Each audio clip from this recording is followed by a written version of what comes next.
3 ദിവസം മുൻപേ ഒരു വാർത്ത പുറത്തു വന്നിരുന്നു.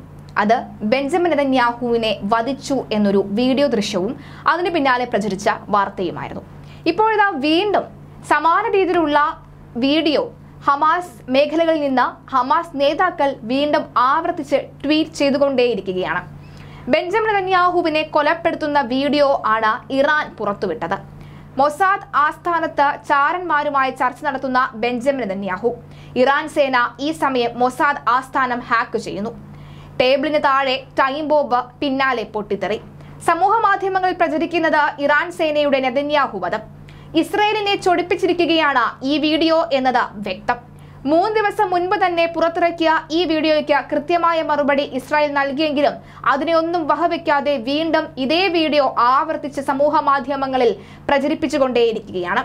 ഇറാൻ സൈനിക തലവൻ റാസിയെ കൊലപ്പെടുത്തിയതോടെ നെതന്യാഹുവിനെ തീർത്തുകെട്ടാനുള്ള പകയും കൊണ്ടു നടക്കുകയാണ് ഇറാൻ ഇപ്പോഴും. അതിന്റെയൊക്കെ ഫലം തന്നെയാണ് ചെങ്കടലിൽ ഇറാൻ നേരിട്ടിറങ്ങി എന്ന വാർത്തയും പുറത്തു വന്നത്. ഇതിന്റെ ബാക്കി പത്രമാണ് ഇറാൻ സേനയുടെ ഈ വീഡിയോ.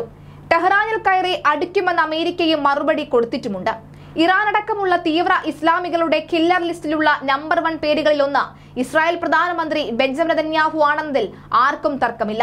പലതവണ നെതന്യാഹുവിനെ വധിക്കാനുള്ള പദ്ധതികൾ ഇവർ തയ്യാറാക്കിയെങ്കിലും ഒന്നും വർക്കൗട്ടായില്ല. പക്ഷേ ഇപ്പോൾ സ്വന്തം ജനതയ്ക്കും സൈന്യത്തിനും ആവേശം പകരാനായി നെതന്യാഹുവിനെ കൊല്ലുന്ന വീഡിയോ പുറത്തുവിട്ടിരിക്കുകയാണ് ഇറാൻ സൈന്യം. തങ്ങളുടെ സൈനിക ഉപദേഷ്ടാവിനെ സിറിയയിൽ വെച്ച ഇസ്രായേൽ കൊലപ്പെടുത്തി എന്ന ആരോപണത്തിന് പിന്നാലെയാണിത്. ബഹ്റൈൻ ന്യൂസ് ഏജൻസി പുറത്തുവിട്ട വീഡിയോയിൽ മൊസാദ് ആസ്ഥാനത്ത് സൈനിക ഉദ്യോഗസ്ഥർക്കൊപ്പം മേശയ്ക്ക് സമീപം ഇരിക്കുന്ന നെതന്യാഹുവിനെ കാണാം. ഇറാന്റെ ചാരപ്രവർത്തനങ്ങൾ സംപ്രേഷണം ചെയ്യുന്ന TV സ്ക്രീൻ വീക്ഷിക്കുന്നതിനിടയിൽ ഇറാൻ സേന സ്ക്രീൻ ഹാക്ക് ചെയ്യുന്നു. ഈ സമയം നെതന്യാഹുവിന്റെ മേശയ്ക്ക് താഴെയുള്ള ടൈം ബോംബ് കൗണ്ട് ഡൗൺ കാണിക്കുകയും പൊട്ടിത്തെറിക്കുകയും ചെയ്യുന്നു. തുടർന്ന് ഹമാന്റെ സുഹൃത്തുക്കളിൽ നിന്ന് നിങ്ങളെ സ്വയം രക്ഷിക്കൂ എന്ന് ഹീബ്രുവിലും പാഴ്സിയിലും അറബിയിലും സ്ക്രീനിൽ എഴുതി കാണിക്കുന്നു. ബൈബിളിൽ പരാമർശിക്കുന്ന ജൂത സമൂഹത്തെ എതിർക്കുകയും അവരെ കൊല്ലാൻ ശ്രമിക്കുകയും ചെയ്ത പേർഷ്യൻ അഗമിനയുടെ സാമ്രാജ്യത്തിലുള്ളയാളാണ് ഹമാൻ.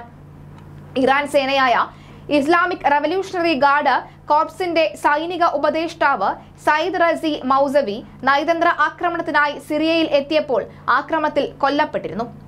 മൗസവിയുടെ കൊലയ്ക്ക് പിന്നിൽ ഇസ്രായേലാണെന്നാണ് ഇറാന്റെ ആരോപണം. സൈനിക ഉപദേഷ്ടാവിന്റെ കൊലപാതകത്തിൽ ഇസ്രായേലിനോട് പ്രതികാരം ചെയ്യുമെന്ന് ഇറാൻ വ്യക്തമാക്കി കഴിഞ്ഞു.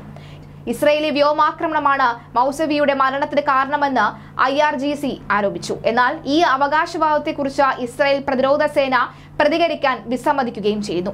ആവർത്തിച്ച് ഇത്തരം പോസ്റ്റുകൾ ഇടുന്നതോടുകൂടി ഇറാൻ കൂടുതൽ ശക്തമായി തന്നെ മുന്നോട്ട് കടക്കുന്നു. അതിന് കൃത്യമായി തന്നെ തിരിച്ചടി അമേരിക്കയും ഇസ്രായേലും നൽകുന്നു എന്ന് തന്നെയാണ് വ്യക്തമാകുന്നത്.